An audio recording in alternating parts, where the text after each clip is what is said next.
Guys, we are here on the Poetryhood podcast, and I'm really excited about this episode. We're going to be talking about something that, to be honest, I don't know much about, or if any. And that is Ghazal. And we're also going to be discovering a new poet in my life, and his name is Faraz. Did I say that correctly? Absolutely. And with us here today as well is a previous guest on the podcast, Namal Siddiqui, and she's going to be also partaking in the conversation with Faraz. Thank you, Jamil. How was that for an intro? That was great. That's good. No, thank you very much. And I'm very excited that we're all sitting over here and going to talk about something very interesting. Ghazals, especially because the origin of Ghazals is Arabic, so we'll talk about that. But welcome Faraz Ali to the show, the Poetryhood. Thank you. And let's just start with you. Tell us a bit about yourself. Who is Faraz Ali? Who is Faraz Ali? I'm still trying to figure that out, but Faraz Ali, in a nutshell, do you want a professional definition? Well, I am an experiential designer, but I'm also designing experiences in public realm, which is a physical world that we live in. So I do projects, I design spaces and experiences. And then I design experiences in the digital world. How do people navigate through those digital interface and how do they experience a service? And the third is that I design experiences in the poetic realm. And for me, that's, people used to ask me that, people used to think that, I do design as a full-time job, but maybe it's something that I don't like, and I'm passionate about literature and poetry. But for me, they both have been exactly the same thing. And recently I was reading about this expression in Arabic, al-Fanun, and someone was explaining that poetry is al-Fanun, the mother of all arts. And I really feel that all other creative expressions that I actually made in the field of design, they are pretty much I was trained and educated by poetry and the history of literature and Ghazal as a tradition in particular. So whatever I do in my leisure time, it actually informs what I do in professional life. And I think it adds so much value because my design work is all about human-centric design. And poetry allows me to ask really important questions about people. How do we think? How do we feel? And through poetry, I also use it as a means to go out and work with the community, understand the community. So since I'm designing for people and designing for community, and I have poetry as a medium to learn about people and the experiences of people, and vice versa, because design allows me to question that how do people experience and how do you take elements and you put them together, and you can put them together in many different ways to create different experiences. So it allows me to deconstruct and look at poetry and read poetry in a very different way.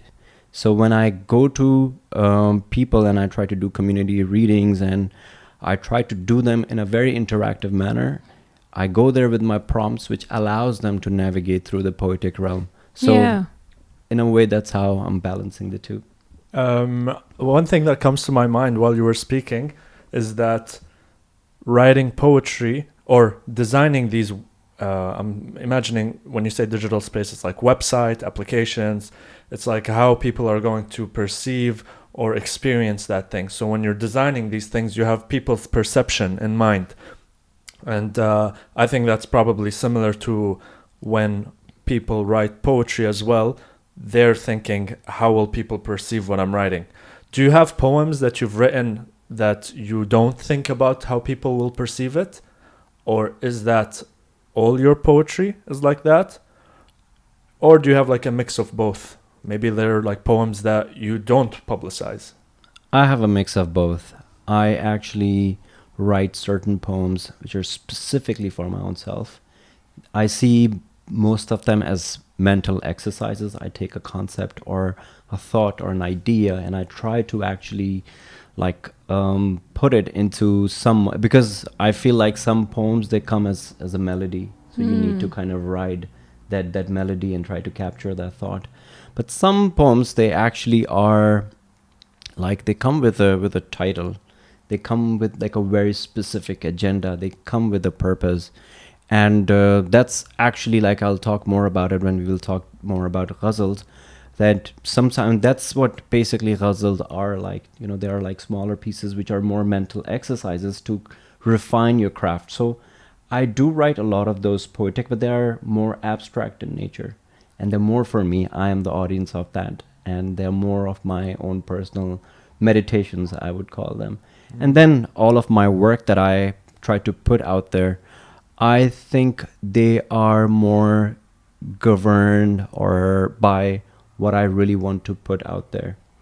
And because my background, if I were to talk a little bit about it, it's in theater. I was not someone who actually grew up with poetry. I wanted to write theater. I was a theater actor back in Pakistan. And people who were teaching me, and one of my professors, she is a daughter, she's an educator, an artist, but she's a daughter of one of the most celebrated poets of South Asia. His name is Faraz Ali. And Show it to the camera. yeah.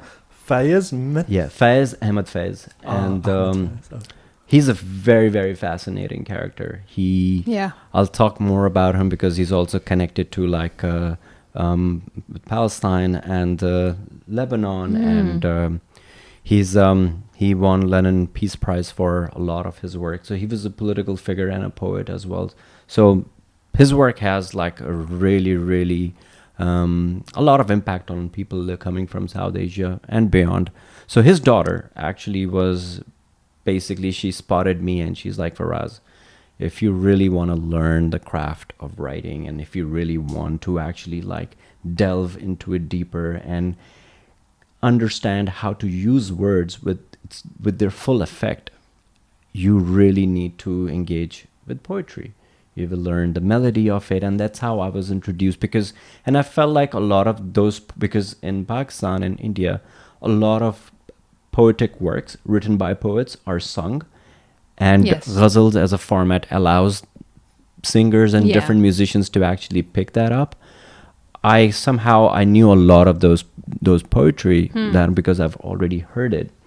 And also something that I also do research on, that how poetry kind of takes everyday expressions and the way it actually alters the idiom in the mold of poetry.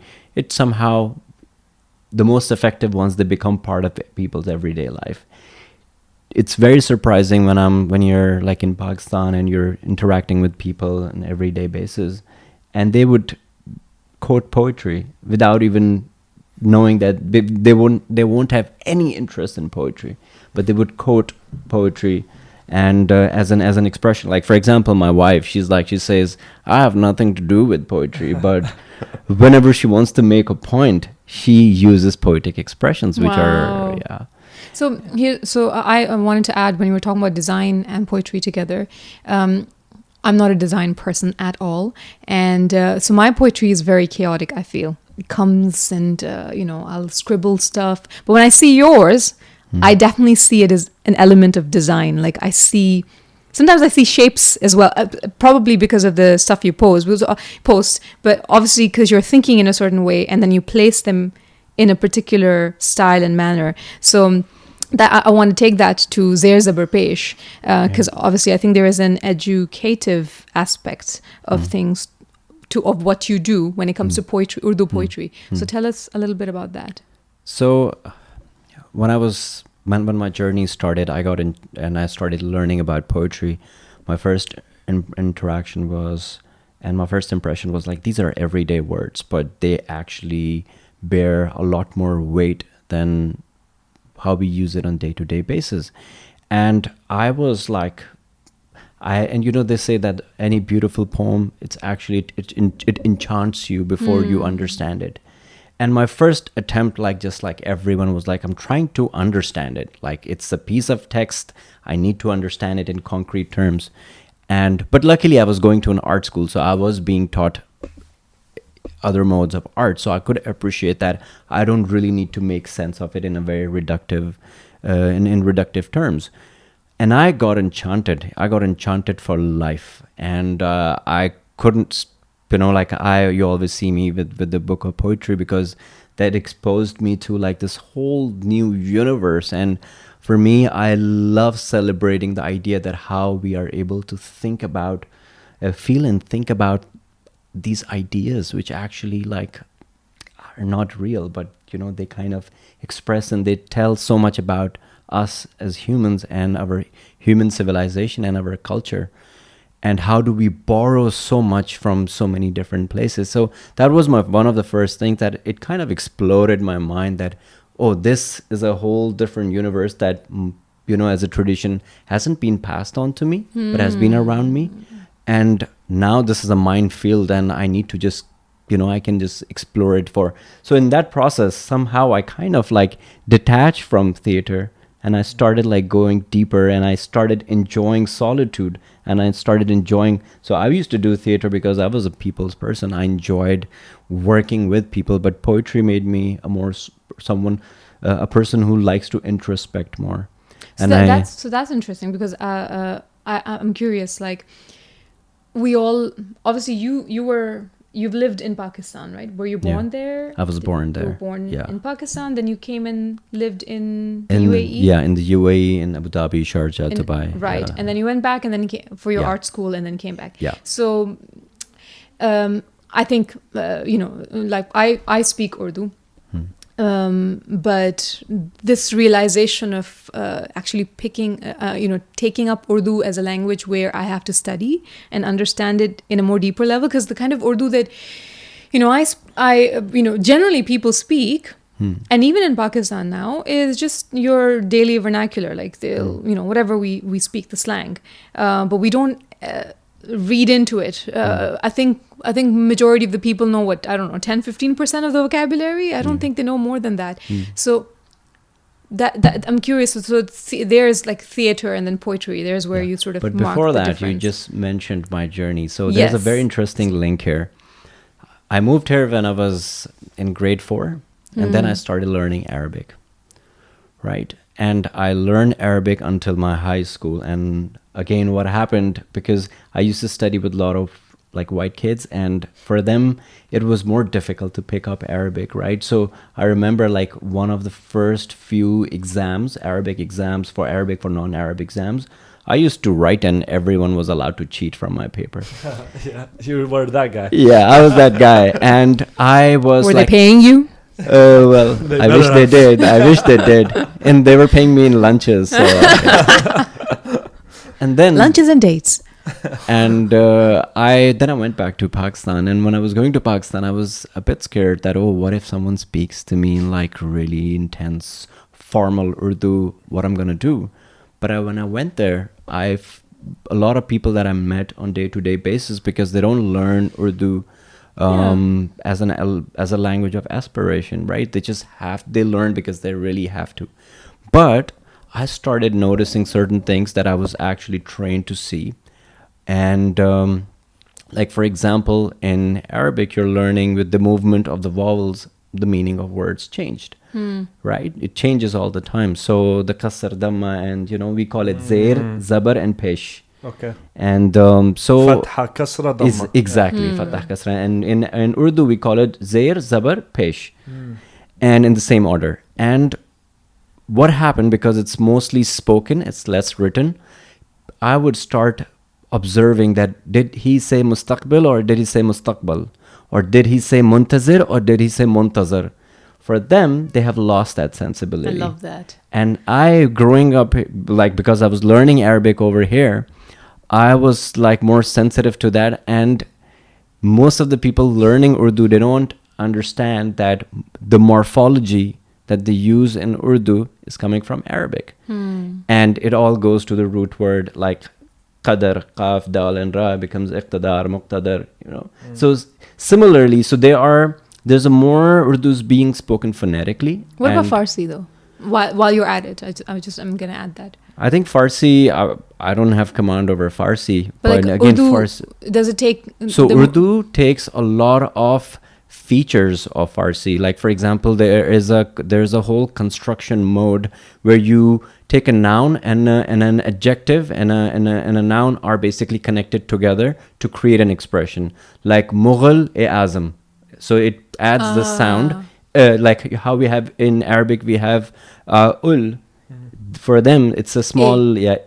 The basically. connection, yes. Yeah. So if we say Mughal al-Azam, in Persian they say Mughal-e-Azam. Yeah, Mughals. Right. And we've taken that. So we have taken that. We use Persian constructions, Right. and we use a lot of Persian grammatical features and how they actually like. But because like, for example, there's so much cross-pollination that is taking place, right? And people who are learning or people who are reading, just because they're in a way, like, I think it's humanities crisis overall in the larger region. We have kind of lost some understanding of our recent history. There's cultural historical amnesia, big time. Like, for example, people have completely forgotten that Arabic was one of the major scientific languages of India. Like, that's why even if you go in India and you go to a courtroom scene and you see, like, they use the word wakil, they use mawakil, they use, like... I didn't know that. I thought Farsi was the official language Well, at some Farsi point. actually absorbed because... State language. Yeah, but Farsi absorbed a lot of Arabic as well. Right. Yes, of course. So even if it was, but even the legal system and the language, and because in Arabic you have one root word and it creates like entire family of words which is interrelated. So in terms of a system, a cohesive and comprehensive system, Arabic is a very grand language for sure. So it is used as part of a legal framework, and Urdu is and depending on, and in Pakistan when we say, or India as well, that whose Urdu is better or less is completely based on how much Persian or how much Arabic they can use in their Urdu. Okay, to fill in the gaps. Yes, or to have a better and more articulate. Yes, example. to express. Yeah, because otherwise you're just doing your daily. Yeah. So this speech. guy, the Faz Ahmad Faz, who you're actually like we were talking about, he is a massive Urdu poet, right? He's a very popular, even Edward Said talked about him. Yeah. And he's also in India recently when they were protesting, they were singing songs that were written by him. Yeah. So he has like a global audience. He studied Arabic. So here okay, so this is a nice segue. We wanna like get into the Ghazal bit now. Okay. So tell us, okay, so you're talking about Arabic as the obviously the foundation, and the fact that it was an official language in pre colonial times, I suppose. No, even in the colonial really? era, like when the Britishers they had their own legal system, right? And the Muslim aristocrats, they were trying to establish an equivalent language for a judiciary system. They were using Arabic as a model and a language because it was the most refined scientific language. Even now in Pakistan, when people are doing research in Urdu on any scientific matter, they need to use Arabic. They still rely in Pakistan today. If you go to, there are a lot of makatib and there are a lot of places where all the scientific research and a lot of academic research is done in Arabic. There are books published in Arabic. I actually learned something recent about. I recently learned something about the Arabic language, and it's that unlike English, I will say, unlike English, I don't know about other languages, and I want to pose this question to you guys about Urdu and maybe Farsi if you guys know. But unlike English, the Arabic language does not have the concept of synonyms. Have you ever heard this thing before? As in, every single Arabic word has something unique about it.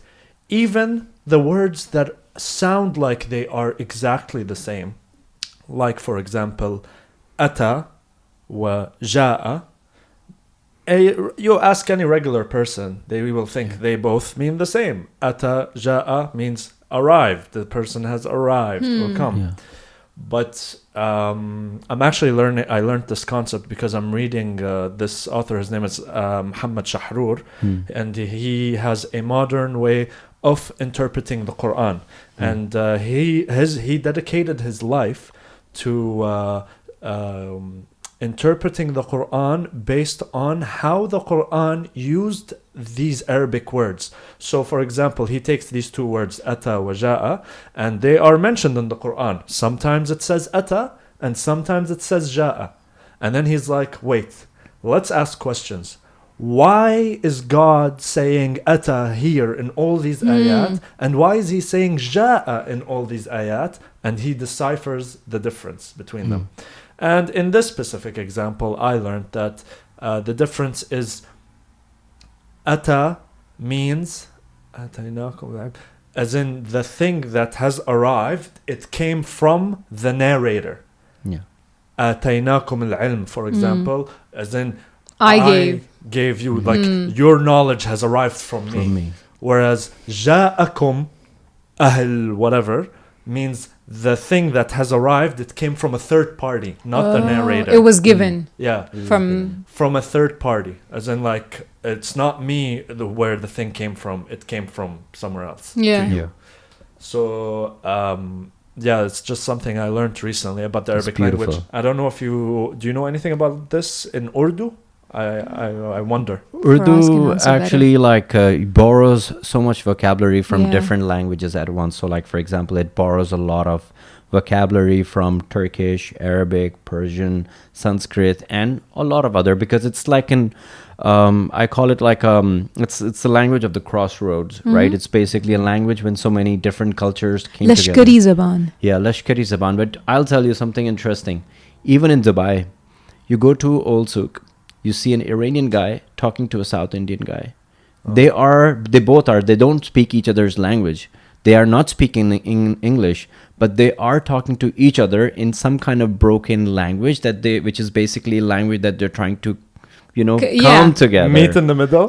That's what Urdu is. Urdu. No way. That is Urdu or Hindi, to be very honest. Yeah. I actually didn't know that. Okay, that's funny. And what's Lashkar in English? Lashkar is basically the camp, right? the army camp. The army camp. Yeah. What's the story of that? So basically the Iranian, the Persians who actually came towards India, they used to have their camps. They used to speak Persian, but to be able to interact with people, with people who were actually the locals, they used to use a part of their structure language. They used to use their structure, but they used to use their vocabulary. So in a way, it was Urdu before it was formed. It was actually being used by scholars or poets or writers. It was actually spoken in a very broken manner by groups of people who were part of army or tribes or troops who were moving into different places. Because South Asia is very diverse. Very, very diverse. They say every 100 kilometer, the language and its dialect is changing. The language is changing. And all of these languages, they are kind of related, but they're still different languages. So that story about the Lashkar, that they call it Lashkari language, Urdu, that's where it kind of formed from. So Urdu, the word itself means, I think it means camp. The army camp. I recently learned that. But Urdu, it's still a recent usage of the language. Before it was called Rikhta, and which was basically literally means the mixture. And they're actually having a festival or something. They are Jashn Rikhta. Yeah, and the festival will be over by the time this goes live. Yeah, I was gonna say. I don't edit that fast. It's on the 27th and the 28th. Of January? Oh God, that's too tight. That's too tight. You're making my job impossible. Oh my God, it's okay. They would have had a free mention. I'm reading a ghazal in English titled In Arabic, and the poet is a Kashmiri American poet, Agha Shahid Ali. A language of loss. I have some business in Arabic. Love letters, a calligraphy pitiless in Arabic. at an exhibit of miniatures. What Kashmiri hairs, each paisley inked into a golden tress in Arabic. This much fuss about a language I don't know. So one day, perfume from a dress may let you digress in Arabic. When Lorca died, they left the balconies open and saw on the sea his qasidas stitched seamless in Arabic. They asked me to tell them what shahid means. Listen, listen, it means the beloved in Persian, witness in Arabic. Beautiful. I love the last two lines, the last verse. Yeah. So it pretty much captures like his name in there. The multilinguality Yes. of Ghazal and And also pretty much like what we were interestingly talking about, the Urdu and the Arabic and the Farsi that Urdu captures, yeah. right? But obviously this is in English. But I like that he actually says it means the beloved in Persian, witness in Arabic. Yeah. You know? So tell us what a ghazal is, Faraz.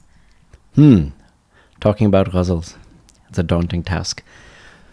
Okay, so formally, ghazals are verses, and they are written in meters which are coming from Arabic poetry, Arabic ghazals, and they're very established meters that are usually followed. And in a ghazal, so ghazals are like love poems. So there's a lover and a beloved. And in ghazals, mostly you see a symbol metaphor system, right? There's a universe that is constructed which mimics our real world. And using the metaphor and using the figurative language, we kind of, in a way, talk about our lives or how we see different scenarios, conditions, and generate ideas using that world. Like, for example, just to give an example, you have example of a garden. In garden, there is the beloved. The beloved is the gul, the flower, the rose. And there's a bulbul. Bulbul is the nightingale. Yeah. And the nightingale is in love with the beauty of the unattainable beauty of that flower. And there's a tension there between the lover and beloved. But at the same time, this whole world mimics our real world. It is basically mortal, right? It has seasons. The beauty that is basically like the epitome, it's an ideal, right? But it's gonna fade. It's gonna die when the spring season will go and the winters will arrive. And at the same time, the gul and the bulbul, the nightingale and the flower, the rose, they are threatened. They are threatened by the flower picker, and the bulbul is also threatened by the bird catcher, Sayyad. And he's probably going to catch him and put him in the prison. So this universe actually has characteristics, certain conditions, and the laws which are very similar to the laws of the world that we live in. Now, using the symbol and metaphor, the poet actually kind of generates ideas, creates a theme, and within the theme generates more meanings. So every ghazal actually has an underlying theme of lover and beloved, but that beloved can be a person, can be God, or can be your home country. Yeah. Yeah. And so the speaker or the poet or the writer or the protagonist, he's a lover who is struggling, who has struggles, right? And he represents someone from us, and the beloved is actually like, and using this universe, so Ghazal has many universes like this. Similarly, like there is a tavern. Tavern has someone who's actually intoxicated in love, right? And there's a drinker, and there's a saki who's pouring the intoxicant into the glass of the. So it is another universe. And then there is the Shama and Parwana, which is basically like the flame and the moth. Yeah. It is also a universe. And then we have a mehfil. So that is called a mehfil, Shama Parwana mehfil. So Ghazal world actually has these very well established symbol metaphor systems which are employed to actually like create themes. And with those themes, we actually create more meaning and develop more ideas under where the underlying theme is the lover and beloved. So universes. Yeah. So I want to come to that, but I want to ask, like, was it always universes, or did it come from like just romantic love first? So it does come from romantic love. And did it come like that in Arabic? Yeah. So in Arabic, it was romantic love. Yes. So basically, from 6th, 7th century, from the Qasida genre, ghazals are coming. But what is a ghazal? You grew up here in Arabic. What does ghazal remind you of? A deer. Yeah. So ghazal is basically a mortal cry of a gazelle. Oh. Now, it's really important to understand what is a gazelle, right? Some people have like a very oversimplified definition of what a ghazal is. I don't know. I find it very misleading, but you can find it in different places that it's quoted that it's about talking to beautiful women. That's what ghazal is. Yeah, in Arabic we have sayings like she's as beautiful as a gazelle. Yeah, but let's see, that's the thing. Now, so that makes more sense that if we go back to a gazelle is beautiful, right? It's delicate, and it is always basically, just because gazelle is beautiful, and a gazelle ghazal is a mortal cry of a gazelle who's wounded, right? And it's Who's beautiful. Wounded? Yes. Okay. Yeah. So it's basically, in a way, a lot of poets call themselves gazelle in the desert, in the dasht, basically. And dasht is also a universe, Dasht right? Tanhai. Yeah. So basically, and a ghazal is symbolically of, and so beautiful. That is one ideal. And also gazelle runs fast for her life, basically. And that kind of like represents the vulnerability of a poet, or possessing so much beauty that you're desirable, but at the same time, you're so vulnerable at the same time. And so maybe like eluding, like you cannot catch it. Yes, it's so elusive. You're going to write a ghazal very soon. I can see it. And and like, elusive. And so there's a poet, he actually uses this expression. I'll translate it. He says about himself as a poet, he's saying, Dashte ghazal mein aake dekh, hum to ghazal ho gaye. That he says that come into the universe of a ghazal. By that he's referring to the poetic form of ghazal. Yeah. It's like, come into the universe of a ghazal. Look at me, I have become a gazelle. Like running and escaping from like so elusive in meaning, so elusive in how I use language, and very elusive within my own being. And so it's desirable, but it's also vulnerable. And ghazal also has like tension of ideas. So if you see, they are actually like two lines, right? So there are two lines, and ghazals are often written, but they're also written to be performed. So the way they are written, the first line actually creates a claim, and the second line breaks it. Hum to ghazal ho gaye. Yeah. So the thing is, so ghazal is like kind of like in a way creates a lot of tension of ideas. That's why for a reader, it's also like it leaves them restless, and they want to keep on thinking about it. Like when you hear the first verse, you have to listen to the second one. Like, what is it? Yeah. And that's why often like you see people in mushairas, like, in these settings where, like a spoken word setting, and people be like, oh, wah, wah, wah, wah. Like they're like, oh my God. Because usually poets like really like drop a bomb with the second line. But anyways. So formally, ghazals are like 2-line verses, and which is written on a very specific meter. Like now, ghazal world is very sophisticated. It's again coming from Arab world in the 6th century. It actually traveled, and it kind of like, I think around 11th century reached the Persian world. The Persian world like loved it so much, and they explored it. Like all the major Persian poets have actually explored ghazal as a form, and through there it actually comes to India through this guy called Amir Khusro. He's writing like beautiful poetry in Ghazal, where he's writing mostly in Persian and a mix of local, and he's trying to localize it. And then I think in end of 17th century, early 17th century, there is this poet called Wali Dakhni.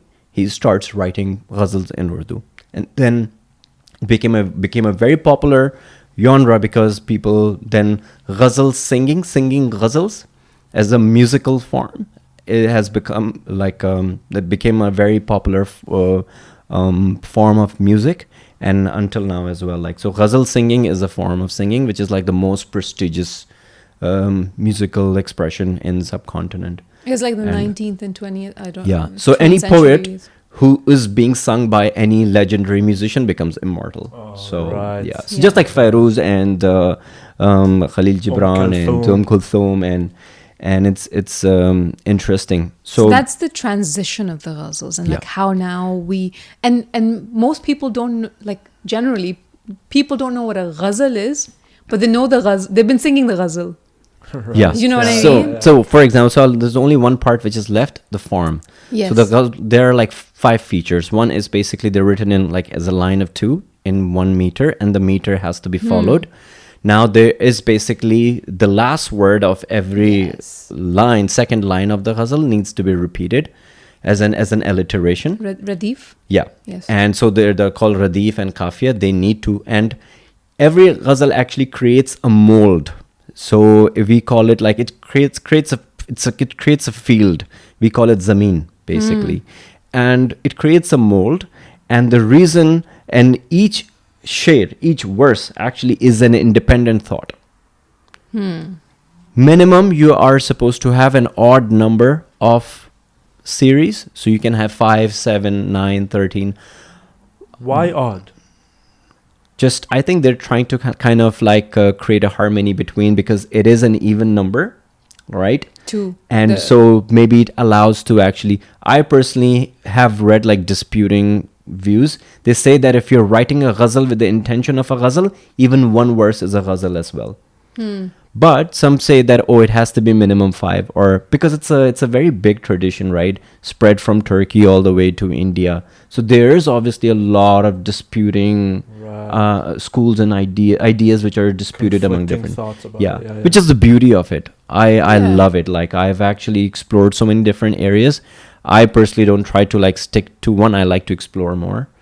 And so there's that. And the last, the first line is called a matla. Matla is basically, it's beautiful. I asked, because I interact with a lot of young people in the community, a few days ago, I asked this young guy who's like, in a way, like training with me. I told him that the first verse of a ghazal is called a matla. Can you go and look up in Arabic etymology of this word matla? What does it actually mean? Let's ask And- Jamil. The Arabic speaker. What does matla mean? Matla? Yeah.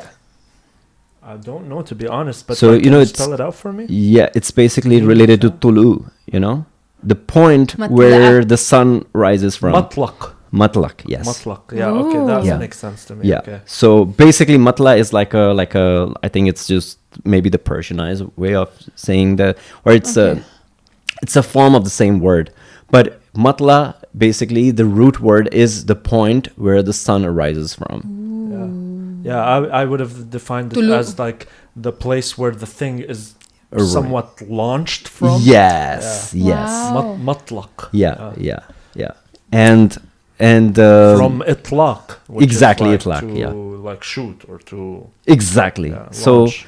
we're that's talking why about root the of words, yeah. roots of words. Yeah, and the last one is called makta. Makta is basically The like last- the the final kata, like verse. that's where it breaks, basically. Okay.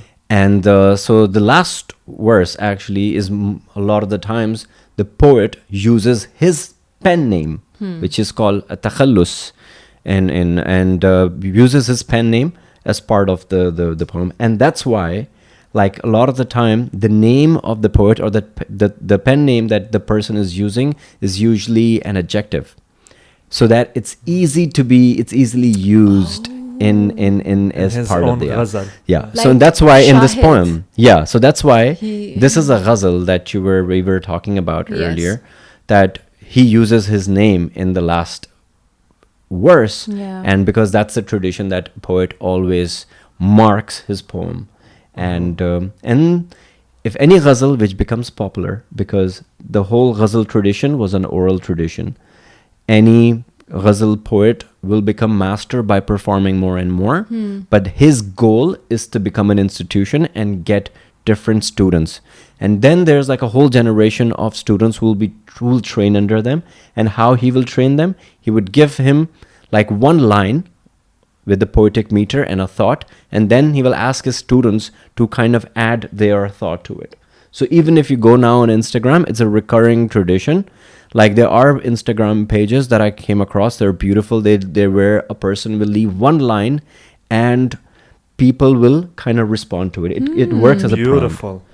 So this tradition, where did it start from? Like, obviously now we're in this Instagram world, and it's that version that we see in today's The life. modernized version. Yeah, but where did this come from? I think it's there was so most of the I think the oral prehistorically, like I think in the But earlier days. This thing that you're saying is like now the relationship's changed from a poet, but it's from a teacher to a student. Yeah, that's why most of the knowledge is in a way is lost, because previously a lot of that information used to be translated or passed on from an ustad to a shagird, from a master to a student, right? And it was a tradition that they used to call that it's a tradition that has gone sina ba sina, like from heart to heart. And there are very, very particular peculiarities. Like, for example, this universe thing that I was telling you about, like it actually, if you go out and if you start looking for books, you won't find it described in this way.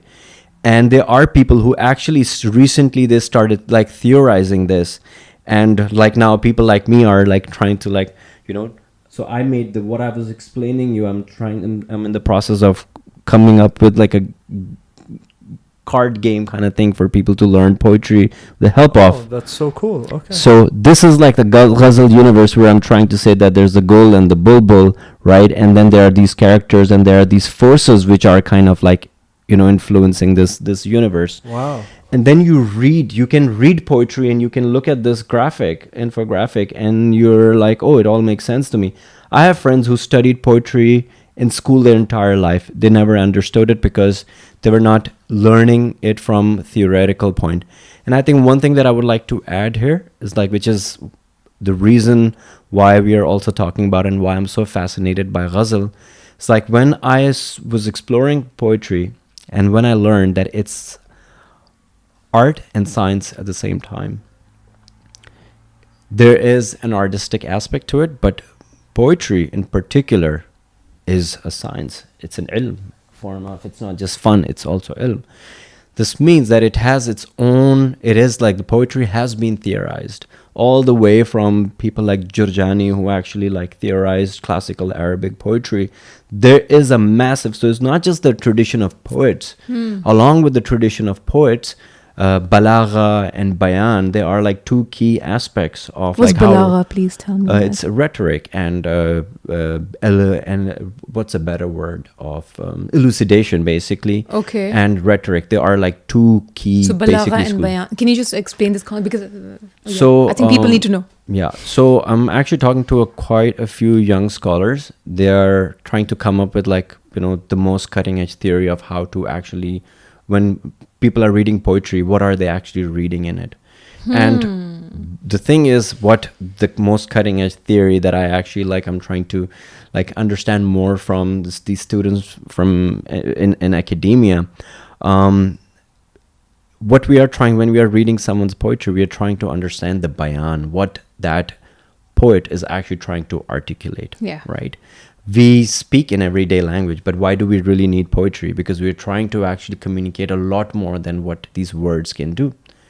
So yeah, like for example, if I'm sad, I'm like really, really sad, and I write and I just tell you I feel really sad. You're not gonna comprehend how sad I am. But if I write a poem that like encapsulates how truly sad I am, you'll feel it more. You will get sad reading my sad poem. But if I just tell you I'm sad, you might get a little bit exactly sad.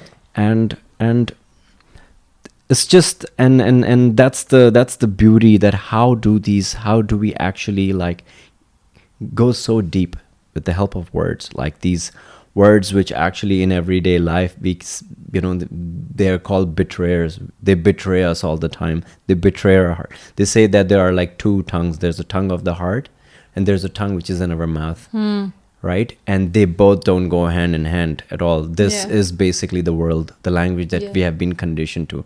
But we never unable to speak the heart. Of the heart. I would quote a poem of a Ghazal, a shade of a Ghazal here. It goes like, Ishq dil mein rahe to ruswa ho, lab pe aaye to raaz ho jaye. That ishq, love, is notorious if it stays just like if it just stays in the heart. It's such a horrible feeling, right? Why would you actually like, and a shame, I suppose. Yeah, like it's just in there. Yeah, and it's what a shame. Like, it's just nobody knows about it. But the more you try to talk about it, the bigger secret it becomes. The more it gets veiled, the more you talk about it, the utterances, put them behind the veils. The more you talk about it. By the way, I told my mom this share, and she was like, "Ye to ulta hai." So it's like, it's the opposite. Yeah. It should be the opposite. Yeah. And I was like, I couldn't exactly explain to her, but now the way when you explain it, I get it. Yeah. Did you get it, Jamil? Not fully. So I understood this, like the passion or the love that you have in your heart. What a shame to keep it in there. Yeah. And but once you speak it, it becomes a bigger secret. Yeah. How? Because Is it rumors? No, because Okay. you're unable to express it. Okay, Because you so can never. Yes, you can never do justice, and the more you actually talk about it, like the when more you're, it's losing its flavor Yes. and it's losing its authenticity Yeah, and like yeah. the feeling you have inside, and people might be like confused of what you are actually saying. exactly. Like, how when in a very intense moment, in a very passionate moment with your lover, when you try so hard to actually, like, the more you talk about it, the more you feel like, oh, it's less valued, because I suppose, it's just it's and I think it's also, so that's the nature in ghazals, that they are very profound and Beautiful. it needs to be celebrated, the complexity and how, because in maybe in real world contradictions or paradoxes, like, they make no sense. So, But in poetry, contradictions is what makes. is And Ghazal, beautiful. I think, is all about Yeah, contradictions. it creates that tension. Yeah. The tension between two ideas. So we're all poets, and then, like, a verse like this, and if I drop it somewhere else to, like, my friends who are not poets, they would be like, deep. Like, that's their comment to it. Do you know what I mean? Like, it's like, okay, I think that word deep also means it's sort of out of my reach, like, whatever, Yeah, it's like I'm Like, not that's, like, way I'm too- not used to having conversations at that level Yeah. of like introspection. Yeah, I'm used introspection. I'm used to like conversations in a more like shallow level, in a world of like this way. And so when maybe someone says something like that, it's like, oh, whoa, you're taking me somewhere new. Yeah. Yeah. You see, Introspection is nice. that's- Ghazal is introspection, exactly. I suppose, isn't it? Introspection. And there's one thing which I actually like, we were talking about bayan and balagha, and there is like one scholar that I would like to like quote and also encourage people who are like into Arabic poetry, because she's actually like a scholar of classical Arabic poetry. Her name is Lara Herb, and she basically talks about aesthetics of wonderment, and how basically like post revelation of Quran, how basically like how language and literature and poetry actually was being created, and how those systems and how those theories were basically like trying to actually like talk about the pleasure that we receive in discovery of meanings. And poetry became the whole, like, for example, there is this verse in, like, one of when I say actually that, I'm interested in ideas which are deeply rooted in Quran, it kind of also, some people also get confused. So you are interested in poetry because you want to understand Quran? I'm like, yeah, because I see like there's a very beautiful connection, and because it requires imagination. So there's of Surah Hariman, there's I think the 17th verse where God says, Rabbul Mashriqaini wa Rabbul Maghribain. Like, I'm the Lord of two east and two west. And for me, this is most fascinating because, when you look at it literally, anyone who's just reading this should make no sense. Two east and two west. I'm the Lord of two east and two west. Why should this make any sense? Unless you actually like, now this is the question, this is the concern with wonderment. Even Quran expects the reader to actually meditate on the ideas that are present there, right? It is basically you're reading, but you're also thinking. And if you just look at this, I use it as an example for myself, or to talk about poetry and a certain way of thinking, that I'm here in, this hemisphere, let's say, and Eastern Hemisphere, and my left is west, this is east, and let's say now you are in the Western Hemisphere, right? Opposite of me. Now, what's your left and what's your right? Your left is east, or your left is left is west. The wrong person. Yeah. So your left. Her left is west in her perspective. Exactly. So this means across two hemispheres, I have to imagine myself out of my body in her place to understand that on this earth, God is saying in this verse that He's my Lord and loyal Lord as well, even if we are in the poles apart, even in different parts of the world. So requires to quote Nemel's friends, deep. So that's how basically like it creates Maghribain and Mashriqain. Wow, Maghribain and And Mashriqain. Yeah. Do Jahano. Yeah. Is that what it means? No, Do Jahan. Do Jahan is like two worlds. Two worlds means actually like the physical world and the immaterial world. So there's always basically like, so perspective. It says her work basically like briefly talks about that the meaning that when people were writing poetry, they were using similes and they were using metaphors in a way, and they were programming those ideas and putting them together as riddles that someone who's going to read it make an effort, and then there will be a moment of discovery, and a revelation, and that will evoke wonder and pleasure. Right. Someone says that we don't take our pleasure seriously. That's why we don't really enjoy or celebrate the pleasure of thinking. Oh, yeah. And that is also one of my agendas and my reasons to actually promote ghazals, because I don't actually tell people that people need to write ghazal. I say that ghazal needs to be studied as an institution, because look at them. They are like coming from the 6th century. They're geographically very widespread. This means it has actually captured ideas from so many traditions, so many culture. And also the mold of it, the form of it is so challenging for the mind that it actually allows you to do contemplative hiking. It allows you to do mental heavy lifting. Right. So I know people, I have friends, I know people that actually learned from ghazals, but they're doing other things in life, and it helps. Why not, enjoy reading? Why not enjoy thinking? And just imagine the amount of hidden treasures of meanings that are still hidden. Of universes. In all these ghazals available in the world at the moment. Yeah. I love the idea of like a hidden meaning in these poems that like nobody has yet to discover, which is also like a lot about, you were talking about the Quran and you're touching on the Quran and stuff. This is like, if you're a Muslim, you believe that the Quran has this miracle about it, that it's the best poetry ever written. Yeah.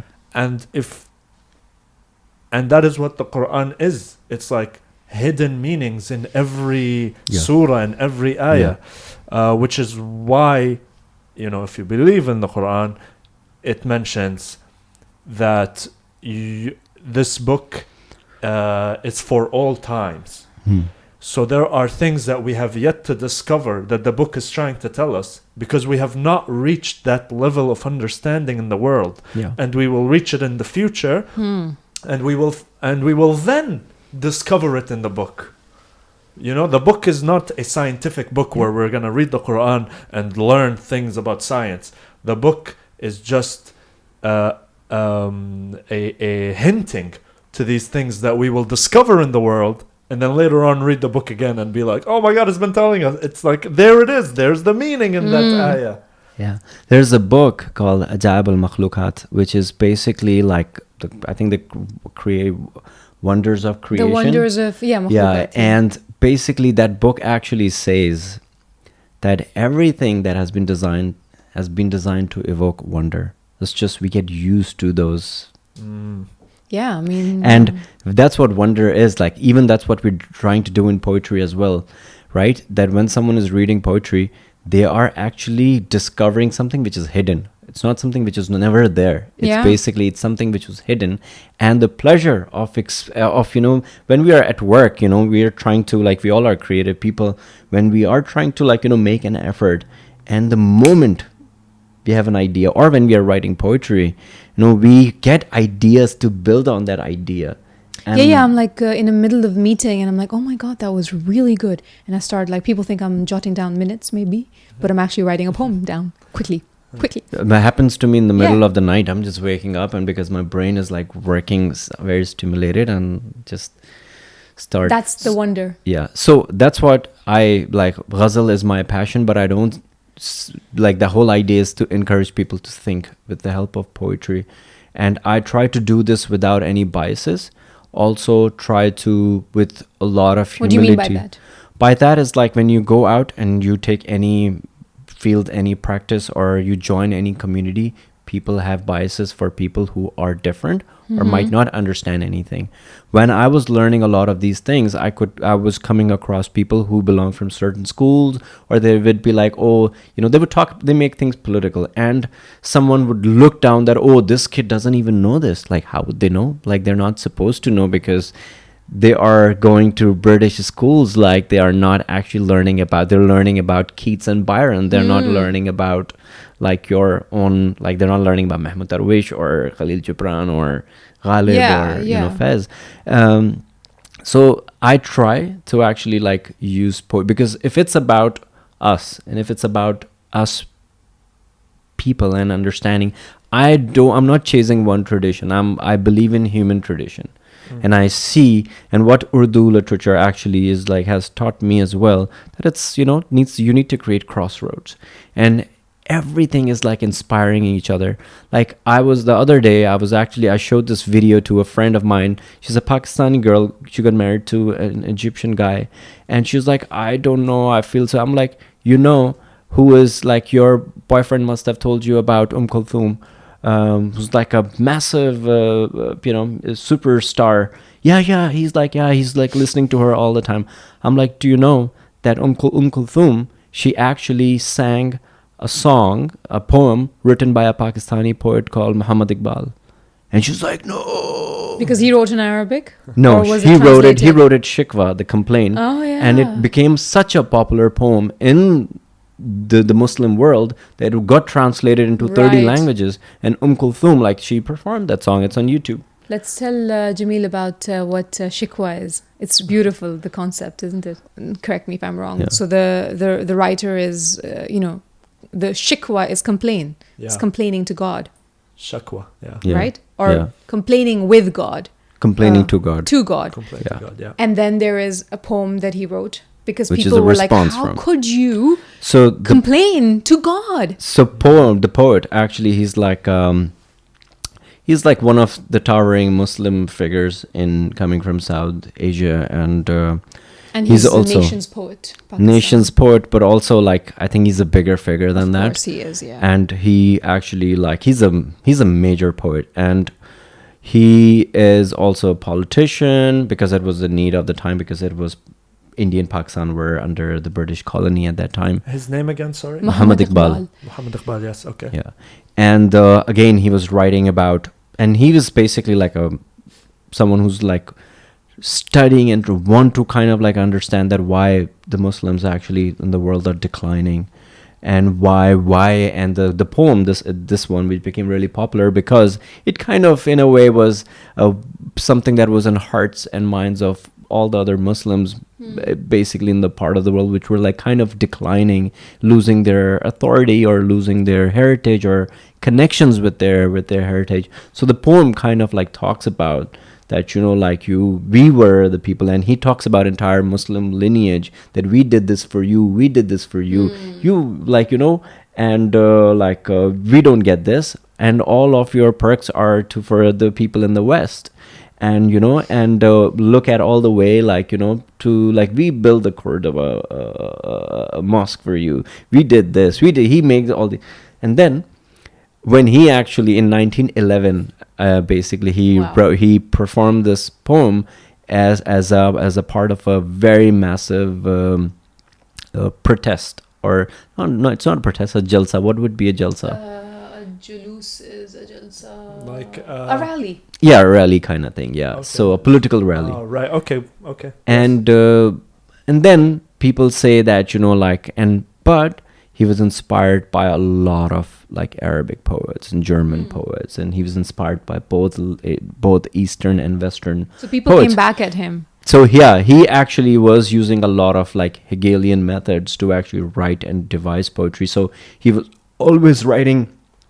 He was doing dialectical thinking, that he would present one idea, right, and then he would present another idea which will complete both of the ideas. So he wrote response to that complaint in 1914, 3 years Jawab later. Shikwa. Yeah. As in a response to people calling him out on his complaints? Yeah, on Yeah. on the first poem, Shikwa. So Yeah. he wrote them Jawab Yeah. Shikwa, which is the Yeah. answer to the answer to the complaint. Yeah, answer to Yeah. the complaint, and that is by God. Oh, okay. So his poem is like speaking from God's perspective Yeah, back to yeah, him. yeah. Got it. Okay. So that's what you meant by he would like do two works and they would like. That's the Ja'a. Yeah. Yeah. So yeah, From a third party. Yeah. this is a very memorable poem for me because also like poetry became part of my journey and allowed me to question a lot. So this is the poem I got into It's a poem, trouble. not a ghazal. No. It's a Okay. nazm basically. Okay. It's ongoing basically, written in a format of musaddas, which is basically the 6-line Right. stanzas, and it continues. And Sorry, poem or ghazal? it's a poem. It's a nazm basically. So not a 6 ghazal. line stanza. Yeah, the and format then is it called keeps going, musaddas. going. Yeah. Musaddas. Yeah. So this is the poem I got into trouble for. Shikwa or Jawab Shikwa? Both of them. Okay. You got in trouble? Yeah, in 2011, What this was the happened? time when I was basically transitioning It's from 100 years after he performed it. Yes. Yes. I had never thought of it. Let's In hear it. 2011, I'm in Lahore, and there's this very prestigious place called Alhamra, and I was directing an act over there where we were supposed to perform Shikwa and Jawab Shikwa. And so I was training with my troupe, and someone told me that, oh, Faraz, we have the person who's going to perform the complaint. You have, masculine, deep voice. Why don't you do the voice of God as a Jawab Shikwa? And I was like, but why do you think that God is a guy with a deep voice? Whoops. And I was like, the God I know, or my parents taught me about, or the one I know, I know that God loves me more than my mother, or, all the references of God that I know are like as womanly, as manly, right? So we're like, okay, let's basically break this stereotype, and let's just, why can't the response of God can be performed by a woman? So we trained a woman, we performed, and some of the people, they really lost their shit. In the audience. Yeah. What did they do? They got up there like, this is bullshit, like how you can actually perform Jawab, a woman can perform Jawab. And you know what was more daunting? The thing is, for the person performing Jawab Shikwa, complaint, they could see the performer. But the Jawab Shikwa, the complaint, the response of the complaint was coming from an unknown source, right? So Backstage. backstage, so they could not see the woman, that woman, right? God. So And- people are losing their Yeah, shit, they're and the thing losing. is continuing. Yeah, that thing is continuing. Now, the reason why this thing is continuing because we pre-recorded her Oh, part. okay. She was not performing live, Oh. right? And people are getting up. They're like making this noise, and the poem is going. Whoa. And at one point, the organizer had to stop and like they told us like, these people are gonna get really pissed off, so it's better you guys leave as a troupe right now.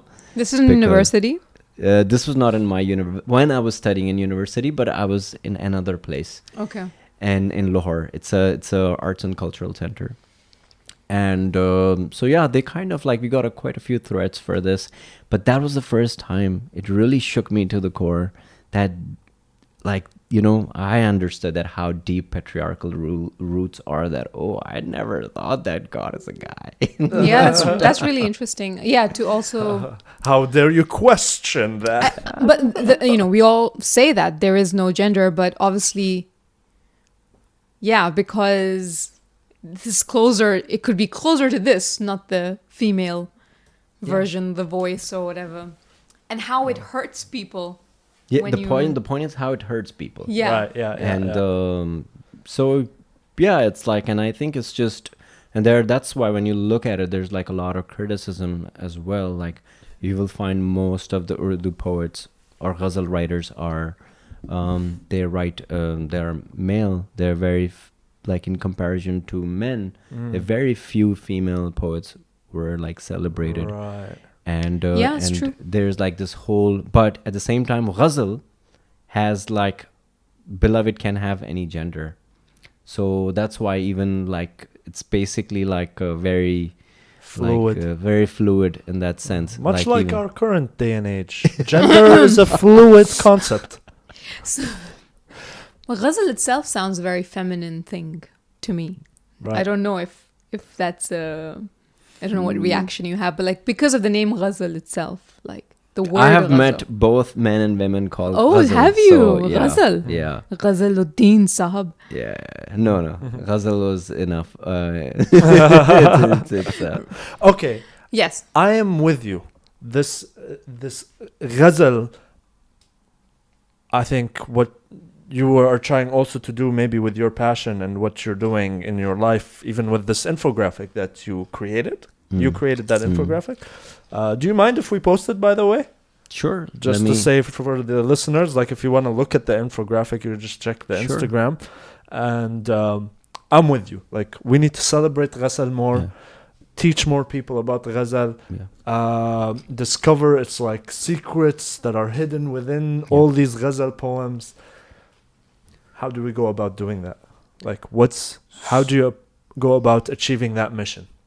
So I'm doing two things. One is basically I'm trying to use the platform to actually kind of create comfort for a lot of young writers. I've always focused on younger poets because I'm like, I can never, as a designer, I know that you have to work with certain type of audience.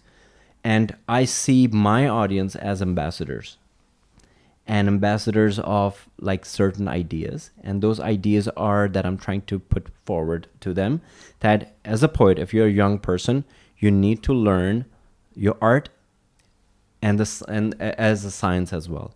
So what I do in my platform, I try to break it down and I kind of encourage people to think about it. And I use cues from academia. I use academic papers.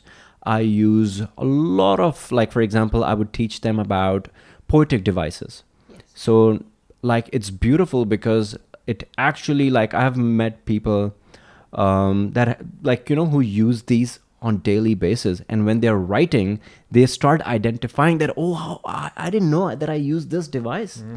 So I'm in a way like curating. Yeah, showing the tools. Yes. In order to decipher and in Creating order to write. And the wonder of language. Exactly. And then what I do is also I do these poetry gatherings in the park. Oh. And wherever I travel, I did my first one at Hyde Park. I was not expecting a lot of people to come because, again, it's like, I don't know. It's not a dying art, but it's like there's a revitalization that is required, which is happening right now. Right. I just, sent a post, put it up on my platform which I don't kind of run with a lot of like planning. I just Shout out the platform. What is it called? Zer It's called Zabar Zer Paesh. Zabar Paesh. Zer Zabar Paesh. Yeah. .com. On Instagram. Oh, and Like, at yeah, Instagram. Okay, yeah. we'll put the And link in the yeah, description for yeah. sure. And what happens is like, so when I sent out an invitation, like a call that, we're gathering and we're discussing this poet in a park. So I made a format. I take the poet and the park location. And for example, Mirza Ghalib at Hyde Park.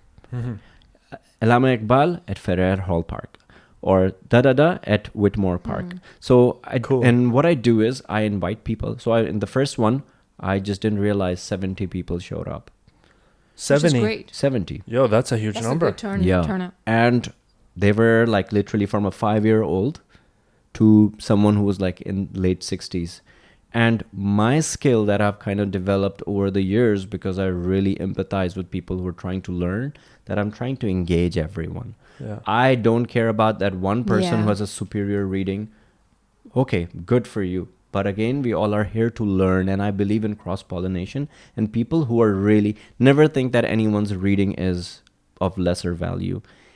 As anyone who thinks or cares about people, and also smart enough to understand that all of us are on a journey, and there's no competition.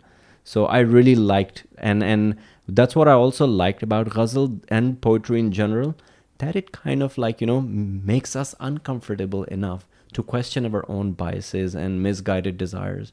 It allows us, because we are conditioned and trained to oversimplify things. We need to find ways to put someone or something in a box, but why? And I think poetry really challenges that. It doesn't allow you to actually, you cannot be a poet and putting people in a box. In boxes. Yeah. I had we Faraz and I for your platform recorded a poem. Yeah. Was it a ghazal? No, it was a nazm. It was a nazm, and I read it out, and I had an iPad in my hand. So just from the conversation about the boxes, people don't let anything go. So I was holding the iPad and reading from there. And people started commenting about, like Urdu literature, poetry, all of this. At least pick up a book. Okay. Make it look authentic. But then you're immediately limiting anyone who has access to. See, that's the thing. And simple I stuff. think It's restrictive. yeah, it's with poetry as well, especially like in South Asia, it happens a lot that if you're a poet, that you need to carry yourself a certain way. Right. Yeah. I really challenged that, and I remember someone actually insulted me on Instagram like a few years ago. I was performing and I was like in my leather jacket and stuff, because I was like, whatever I like to wear, I'm gonna perform poetry because it has to do with ideas, not what I am. So it has to be compatible with my life, or like, and why it can't be compatible? Because I'm not performing. I'm not performing to be someone who's And even like, poems come according to that. so someone wrote a massive like post about me, calling me that I think that I'm the Kanye West of Urdu literature. Now Oh this my person, God, I love this. Yeah, the person was This is trying to great. insult me, and I'll take it as a compliment. yeah, like the thing is, and it worked. People liked it. People reposted it, and it the reached Kanye me. West. Oh my God. And Urdu literature. it's interesting because poetry itself actually, like, people perceive it, poets or people into poetry a certain way. So I Yes. try to do these gatherings, and at these gatherings I actually like try to turn people into ambassadors. So the one I did in London at Hyde Park, I told them that this is how you're supposed to conduct it, right? Be humble, kind to people. And I took 2 girls over there and I asked them, now you have the community, people who are interested. You have my platform where I break down information, pick any of the posts, come here next month and continue. So that group has grown. Like they're like, it's like more than 200 Wow. people. It's playing actually and- really yeah. amazing. You just Yeah. like went there, planted a seed, and just Yeah. left, and now it's Yeah, growing. yeah. And Oh, I that's am cool. through my platform, I'm continuously talking to younger poets. I'm working on smaller projects, and honestly, it's very easy to talk about like, lofty things and lofty ideas, but I really enjoy the process of learning through activity. Like, for example, even meeting Namal, talking to her about poetry, or even like, having a conversation with you. I enjoy, and I think there's so much that you can learn about art and poetry from people, not just books. And Yeah. True. Amazing. I think, I'm a firm believer of community as well when it comes to these things. So I read a ghazal in English. So we kind of like skipped to the English ghazal. We actually didn't read the Urdu ghazal that we've been talking about. And so there's that obviously, again, part of what you're saying now. I mean, ghazals have now traveled from Arabic to Farsi to Urdu to English, and English has its own rules as well. We're not very strict with English ghazals the way we are with Urdu and Arabic ghazals. What are your thoughts? What do you think about this Urdu ghazal traveling from the languages in Asia to the Western world? it's beautiful. I think it's amazing. It's like, I really admire people who are actually, because it's less about, okay, the language has its own smell but what about those people who are actually not born into that language?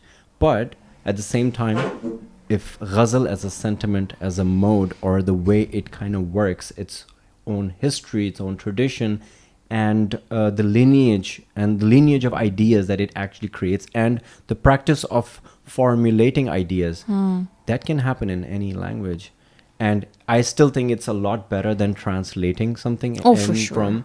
And I think it's beautiful that in, let's say, in 60s, 70s, when a lot of these people who wanted to do modernist writings, a lot of modern literature from Europe and the US actually came towards the Arab world, and also the South Asia, and it kept on. And now that, it's and just because a lot of people from, let's say, I'm going to talk about South Asia in particular, they moved to Europe, they moved to the US. Their first generation moved there, they struggled. Now the newer generation, they have less to prove, right? So now they're getting more comfortable with getting to know their roots. And it's beautiful that people are exploring, and we are creating, these crossroads, and we're creating new culture, which still has its roots. And where what needs to be carried forward, the fruit actually, that the pollination is still happening. I think that's the beautiful thing about it, is that we're able to write. So my first ghazal was in English. I have not even attempted writing a ghazal because I don't have the enough vocabulary to write a ghazal in Urdu. But what is important with what you've said, so doing these, having this platform, being more informative about ghazals and poetry, having these get-togethers, these gatherings. So whether I write, like for me, writing the ghazal in English actually also wanted, pushed me to study the Urdu ghazal more, because it is part of our lives. We've been singing songs. A lot of them are ghazals. So I think that's kind of like also an addition to your question. Yeah. I like that the fact that it's traveled, and now different people whose whose first language isn't even Arabic and English, they're also writing English ghazals. Like, identity is something which is like, I feel that it's partly you don't choose, and partly is like you kind of make conscious decisions and to actually like create that part of, or cultivate that part of your identity. But then there are a lot of people who actually, like, if you are born here, it's like your parents decided to move here, right? So like the thing is, then whatever that is, what you know and what you don't know is also part of your story. Yeah. And I don't think so there's any like need to be like holding back how people like to express. Yeah. I still believe that people who are exploring the arts, they still need to learn the canon to break the canon or to respond. I don't think people can break canon. They can respond to canon, and they can create, modify, and create their own canons. But because without learning about the canons, you cannot even access your own self. I think like it's just, those are the reasons why we learn. We are not learning canons to conform to something. We're learning canons because they are there to kind of educate us about, inform us about. That's why when I say that when people read poetry, they are not stepping down into the mind of the poet. You can never do that. You are stepping down into your own mind. Ooh, I like that. And it's basically, so whatever, discovery is yours, the pleasure is yours, and you need to take that discovery and pleasure quite seriously. I also want to consider that as a defense for a poet. You will never know me, no matter how much poetry you read Yeah, about me, written by me. Well, I guess I would add a little note to that. I would say something like, we are all going through the human experience, yeah, and I'm just making your human experience somewhat closer to my human experience. Because, at the end of the day, what I'm writing and what you're reading from my writings, it's going to make you feel a certain way that I felt. Yes. yeah. And I wrote this poem. I don't have it on me right now, but it's titled Transcendence. Basically, and it's basically talks about once you write your work and you put it on paper, it grows beyond you. Yeah. It's not just yours anymore, Yeah. Yeah. right? And that's what happened. Sometimes it even becomes bigger than you. Which is why Because- we don't let go of a lot of the personal work. Because you universalize it. When you universalize it, then it belongs to the it's universe, not yours anymore. right? Yeah, true. So it's and that's why it's also, and the more universal it is, the longer it lives. Now that's something which is interesting with ghazals, that ghazals were written in meter. This means if you're going to read it once or twice, you're never going to forget it because of the melody. Yeah.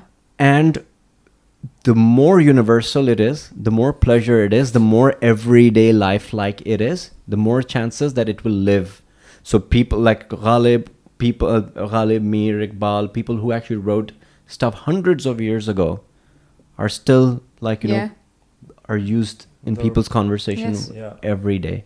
So that's why, canons and those kind of things. Ghazal, that's why I think lived longer than so many other formats, because it's also it's modular, it's smaller, right? It's like haikus, right? You can not... True. Actually, it's lots of haikus. Yeah. And Ghazal also has this whole feature of the economy of effort. Like you have to kind of pack so many meanings and ideas within one... Within a tiny pocket. Yeah. And in Ghazal, one feature that I like the most, that I think allows me to like summarize why I think it's so interesting and so that makes it like so fruitful for like to even like to read with people, is that when Ghazals actually came from the Persian world to India, because the languages were like, there were so many languages that were being spoken in close proximity.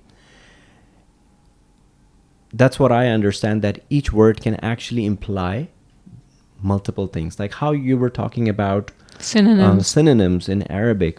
So like, for example, there are a lot of words in like, say, which are spoken in South Asian contexts.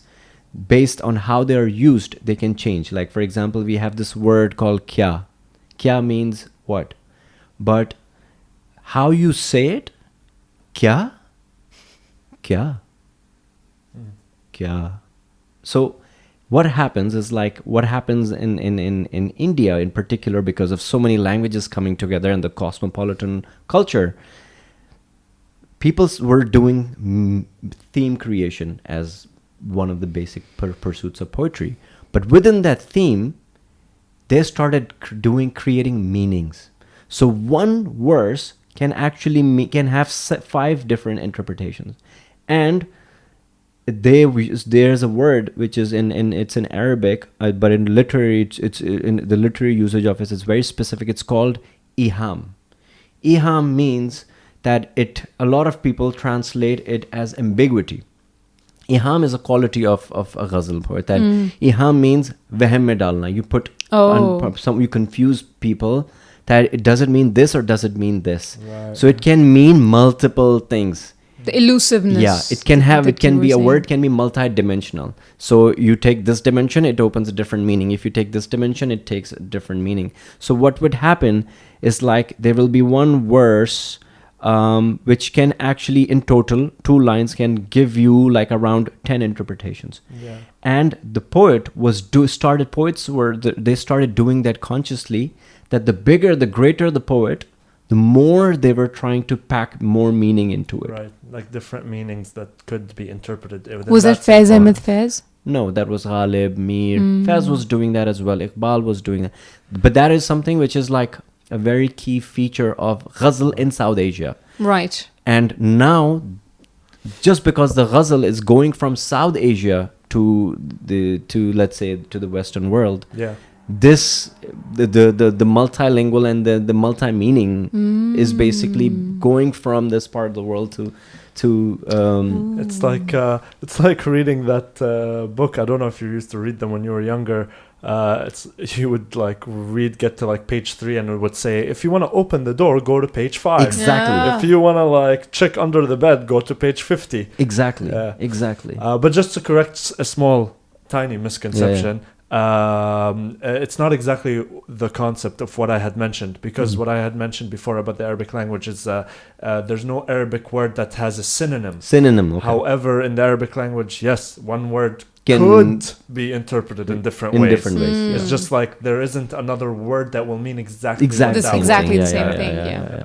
Like, for example, like a lion, based on what the situation is, like Asad, Haider, Abbas, they all are lions, right? With different different adjectives attached to them. Yeah. Like, that's what you meant? Oh, yeah, exactly. That's a great Yeah. example. Yeah. Like I could use the word Asad Yeah. to describe a lion. Like Yeah. I saw a lion. Yeah. Or I could say Anta Asad. Yeah. That would mean you're so mighty. Yeah. Yeah. You know? Yeah. But there's no other word that can replace the word Asad with its exact same meaning. Yeah. connotation. Yeah. So that's why I think, when I sit with people and I tell them, because they come with this idea, who are not everyday poetry readers, they would be like, there should be only one meaning. And the idea is also that we have traditionally, culturally, it's a cultural amnesia, that when people were performing poetry in Mushaira, the reason why they were actually creating this, orgasmic moments for the listeners, because they were saying that, they would create one effect, Fully clothed. yeah, they would actually they will express one interpretation, and then they would read it with a slight inflection, and they will open another meaning. They will perform another with a very other inflection. Well, they would question, an expression will be with a question, and there will be another expression with wonder. There will be another question as a statement, and all of those will be and the person will be, the listener is like, wow, this is just A roller coaster. Yeah, it's just A roller coaster in my mind. So that was the qualification of a poet. The greater the imagination, and what the economy of the effort of words Love is that. basically the magic of Ghazal. And I see Ghazal and the practice of writing Ghazal or learning about Ghazal is something, I feel, in my opinion, it's a very superior craft to learn from. And then whether you are a painter or a musician, or there's so much you can learn from a very comprehensive. And if you are a painter, you are actually making symbols. You are using the visual language in a very similar way. You're trying to create unity, harmony. If you're an architect, right, that's what you're trying to do. You're trying to create meaning. And because even now, when I work with a lot of architects, I ask them that when you're trying to put together these shapes and to create these space, what feeling are you trying to evoke? Right. They don't know, because it's not something that we learn about, Or we're thinking about. I love that. I think everybody should learn poetry. It's as I said earlier, amazing. someone said that it's Funun, To think, it's the mother of all arts. yeah, to think before you do something. There has to be poetry in it. Yeah. I love that. Time for... Yeah. I just wanted, I guess this is, we're getting to the end of the conversation, and I just wanted to bring it back to something that you were mentioning at the beginning, which is that, people who don't even know about Ghazal or a lot of poetry, yet in their everyday life, they kind of throw a poem here or there to tell you about a little lesson that you should learn, or about a meaning, or about a certain situation. Man, this is very common in the Arabic world, and I feel like I have seen it die, because my grandparents and that generation, I hear them doing that thing. But my parents' generation whether it's my uncles, the friends of these people, I don't see it. I see that culture has sort of like died. And I'm with you, man. We need to bring it back to life. Absolutely. Absolutely. So on that note, can we hear some ghazal, please? Okay, perfect. So this ghazal is like one of my favorite ghazals. I don't have a translation, but I'll try to find something for later. But if not, then just enjoy the melody. I'm going to read 4 to 5 verses from this one. It's by this poet called Zer Ali Paesh. He says, ये आरज़ू थी तुझे गुल के रूबरू करते, हम और बुलबुले बेताब गुफ्तगू करते, पयाम्बर ना मयस्सर हुआ तो खूब हुआ, पयाम्बर ना मयस्सर हुआ तो खूब हुआ, ज़बान गैर से क्या शरह आरज़ू करते. I want to talk a little bit about this if you guys don't mind. So this particular verse actually says, payambar na mayassar hua to khoob hua. So the khoob hua is basically like is an idiomatic use. Ghazals use a lot of idioms to actually localize the poetry, because and it kind of makes it makes the pleasure exclusive to culture, right? And so in this specific word, in this specific expression, he says that a messenger was not available to me. Oh, wow. Like as a sarcasm, like as a complaint to God. Great. Like, how we say khoob. Yeah, khoob. And zabane ghair se kya sharh arzu karte. So zabane ghair, he says that the tongue and the language that I use is the zabane ghair, is the language of like, stranger. A stranger. Se kya sharh arzu karte. Sharh is basically like the word which is basically coming from Quran, again, from the prayer of the Moses. وَقَالَ رَبِّ اشْرَحْ لِي صَدْرِي وَيَسِّرْ لِي أَمْرِي. Oh God, expand my breast so that I can attain clarity. And he says that sharh arzu, so a lot of expressions are basically allusions which are coming from like far, far, far away. That's what I was saying. And you were saying earlier as well that there's so much to discover within the ghazal world. And sharh arzu is basically that how do I actually express or articulate my desire, that it brings me clarity, and with this tongue which actually speaks the language of the world, not my heart. And oh God, so it's a complaint to kind of God. Oh wow, like what access you have given to me with it, I cannot explain. And on top of that, what creates attention, that arzu is a desire that is never fulfilled. So it's a paradox, basically. Sharh arzu. Yeah. So basically, I'm gonna continue. And he says that Meri tarha se maaho meher bhi hai avara. Just like me, the sun and the moon, basically, they are also like a avara, they are like moving, like wayfarers. They're wayfarers. Kisi habib ki ye bhi hai justuju karte. Like just like me, they are also in pursuit of the beloved. I like that. And I think I'm going to conclude with this. With the last line, कि ना पूछ आलमे बरगश्ता तालाए आतिश बरसती आग जो बारा के आरज़ू करते. And so basically if you look at the first line of it, he's actually saying that I desire to actually, he's saying to his beloved that I desire to place you right next to an ideal, the flower, the beauty. ये आरज़ू थी कि तुझे गुल के रूबरू करते. That I place you right in front of, you should face and look at that I'm comparing you to an ideal, to a beauty. And hum or bulbule betab, and I and the nightingale, which is like restless and love, would actually talk about you. So basically when I was saying that, in the ghazal world, they're actually like these portals. The universes are created where you have a lover and a beloved, and everything mimics our world. And this poem, the first line, is a very good example that he's saying that, like, I wish to use that universe, and I wish I could take you into that poetic universe to actually tell you what I really mean. And I could actually talk to a nightingale who's in love with the bulbul, just like I am in love with you. So this is a very good representation of like how the universe is and ghazals work. I love it. I feel like Cool. a ghazal writer is is a person of metal. Like they come, like, you know, they've been through a journey, a struggle, and then they're writing. So like as a writer, it doesn't sound like someone who's got low self-esteem, you know, in simple words. You know what I mean? Like the way you're explaining it, and even in Urdu, the way it There's a is lot delivered. of chauvinism, by the way, in the world of ghazal writers. They say when people who write ghazals, they're like, oh, I'm not just a poet. Exactly. I'm a ghazal writer. So, I'm a fucking shit. Yeah, that's what a ghazal writer is. So if you want to be the fucking shit, Write some ghazal. yes.